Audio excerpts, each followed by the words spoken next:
ஸ்ரீமதே ராமானுஜாய நமக. திருக்கோளூர் பெண் பிள்ளை ராமானுஜரை சேவிச்சுட்டு ஏன் நீ கிளம்பி போகிறேங்கும்போது நான் ஏன் இங்கே இருக்கணுங்கிறதுக்காக ஒவ்வொரு வாக்கியமாக சொல்கிறா. ஒவ்வொரு வாக்கியமும் நல்ல அர்த்தம் புரிஞ்சது தான், நல்ல ஆழ்ந்த ஞானம் உள்ளவ தான் அவள். இப்போ அதில் நம்ம இன்றைக்கி 30 வாக்கியம் பார்த்து முடித்தாச்சு. இன்றைக்கி நம்ம பார்க்க போகிறது 31வது வாக்கியம். உடை முதலானது ஆனேனோ அனந்தாழ்வானை போலே. அனந்தாழ்வானை பற்றி சொல்ல போகிறா. அனந்தாழ்வான்னா ராமானுஜரோட சிஷ்யனை பற்றி இல்லை, எல்லாத்துக்கும் ஆதி முதலான ஆதிசேஷனை பற்றி சொல்கிறா. ஆழ்வான்னாலே பக்தியில் ஆழ்ந்து இருக்கிறவன் அர்த்தம். அந்த ஆதிசேஷன் 1000 தலை உடையவரை பற்றி இப்போ சொல்ல போகிறா. இந்த அனந்தாழ்வான் தான் பகவானுக்கே எல்லாம். அனந்தாழ்வான் தான் நம்பர் 1 கைங்கரியத்தில் பகவானுக்கு நம்பர் 1 இருக்கிறவர். அனந்தன் காடு அப்படின்னு கூட திருவனந்தபுரத்துக்கு ஒரு திருநாமம் உண்டு. ஸ்ரீ வைஷ்ணவ சம்பிரதாயத்தில் ஆதிசேஷனை தான் அனந்தன் அனந்தாழ்வான் அப்படிலாம் நம்ம சொல்கிறோம். இவரை பற்றி தான் இந்த வாக்கியம் அமைஞ்சிருக்கு.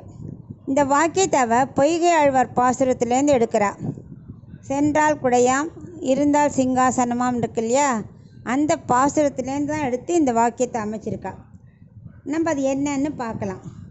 எப்போவுமே பகவானுக்கு என்னென்னா எப்போ வேணாலும் சரி ஆதிசேஷ வாகனம் தான் ரொம்ப இம்பார்ட்டண்ட் இல்லையா.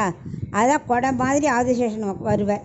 நம்ம பார்த்துருக்கோம். இப்போ வசுதேவர் என்ன பண்ணார், கண்ணன் அவதரித்த உடனே அந்த மதுராலேருந்து கோகுலத்துக்கு எடுத்துன்னு போனார் இல்லையா, நந்தகோபனோட ஆற்றுக்கு போகிறச்சே என்ன ஆச்சு, மழை, யமுனா நதி கழிச்சு நல்ல மழை வந்தது. ஆனால் ஒரு மழை கூட இவர் மேலே விழாமல் அனந்தாழ்வான் கொடையாக இருந்தாரா இல்லையா. அதான் அவன் சொல்கிறா, சென்றால் குடையாம். இப்போ பகவான் அப்படி பார்த்துப்பார் அந்த அனந்தாழ்வான். எப்பவும் அவருக்கு கொடையாக இருப்பார். 2வது இருந்தால் சிங்காசனமாக. அவர் உட்காரணும்னு நினச்சாக்க உடனே ஆதிசேஷன் சிம்மாசனமாக ஆகிடுவாராம். பரமபதத்தில் ஸ்ரீமன் நாராயணன், ஸ்ரீதேவி, பூதேவி, நீலாதேவி எல்லாரும் உட்காரத்துக்கு ஆதிசேஷன் சிம்மாசனமாக இருக்கார். அவர் எவ்வளோ பேர் உட்காந்தாலும் சரி அதுக்கேற்ற மாதிரி தன்னை பெருசாக்கிப்பார். அந்த அளவுக்கு இங்கேயே நம்ம திவ்ய தேசங்களை பார்த்துருக்கோமே, நின்ற பெருமாள், இருந்த பெருமாள், கிடந்த கோலத்திலலாம் பார்த்துருக்கோமே.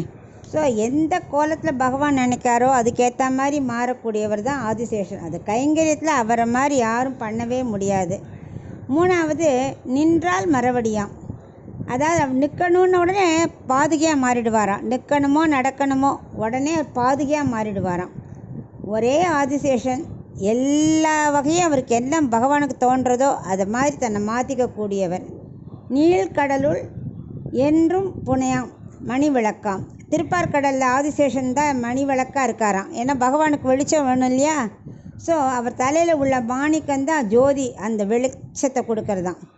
பூம்பட்டாம் புல்கும் அணையாம் அப்படிங்கிறார் இல்லையா. பூ மாதிரி இருப்பாராம். தொட்டால் அவர் உடம்பு ஆதிசேஷன் உடம்பு பெருமாளுக்கு அப்படியே சாஃப்ட்டு, நம்மளாம் மெத்தையில் இருக்கா மாதிரி பகவானுக்கு அப்படி சாஃப்டாக படுக்கையாக இருப்பாராம். குத்திலாம் இருக்காது, ரொம்ப சாஃப்டாக இருக்குமா.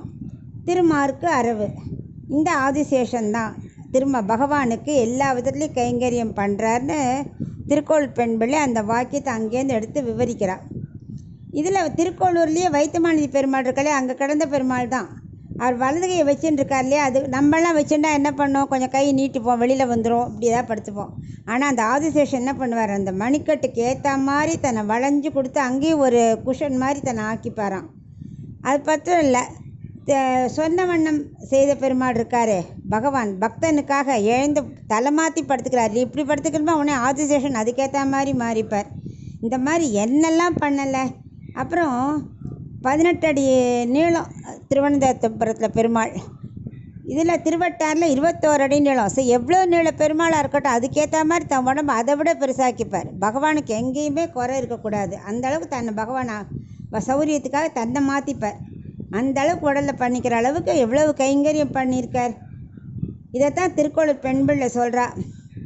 அந்த வாக்கியத்தை எடுத்து சொல்கிறா. ஆதிசேஷன் பகவானுக்கு பிடிச்ச மாதிரிலாம் தன்னை ஆக்கின்றாரே, அந்த புத்தி எனக்கு இல்லையே. பெருமாள் கொடுத்த மாதிரி இந்த உடம்பை வச்சுண்டு எமக்கு எவ்வளோ கைங்கரியம் பண்ண முடியுமோ அதை பண்ணுறதை விட்டு புலம்பி இந்த ஊரை விட்டு போகிறேன்னு சொல்கிறேனே அப்படின்னு யார்கிட்ட சொல்கிறா. அனந்தாழ்வார முதல் யுகத்தில் கிருத்த யுகத்தில் இருந்தவரும், அடுத்தது லக்ஷ்மணராக திரேதாயுகத்தில் இருந்தவரும், அடுத்து பலராமனா துவாபர யுகத்தில் இருந்தவரும், இப்போ ராமானுஜராக இருக்கிறவரும் கலியுகத்தில் அவர்கிட்ட இந்த பெண் பிள்ளை சொல்கிறா. அதை அவர் அப்படியே ரசித்து கேட்குறார் ராமானுஜர்.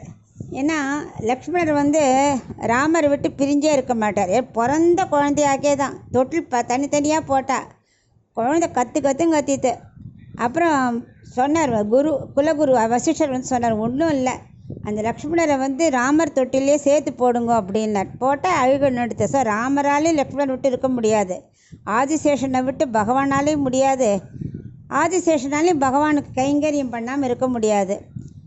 ராமர் வந்து காட்டில் இருந்தார் இல்லையா சீதையோட.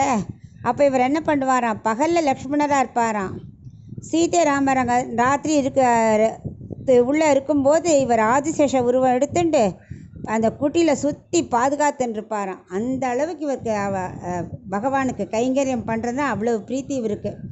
அதனால் நம்ம என்ன பண்ணணும், பகவான் கொடுத்த வாழ்க்கையை கொஞ்சம் கூட சலிச்சிக்கக்கூடாது. பகவத் கைங்கரியம் தான் நமக்கு முக்கியம், அதுலேயும் மனுஷனாக பிறந்திருக்கோம், அந்த கைங்கரியம் செய்ய கொடுத்து வச்சுருக்கணும்னு சொல்லி புலம்பாமல் நம்ம கைங்கரியம் பண்ணிகிட்டே இருக்கணும்.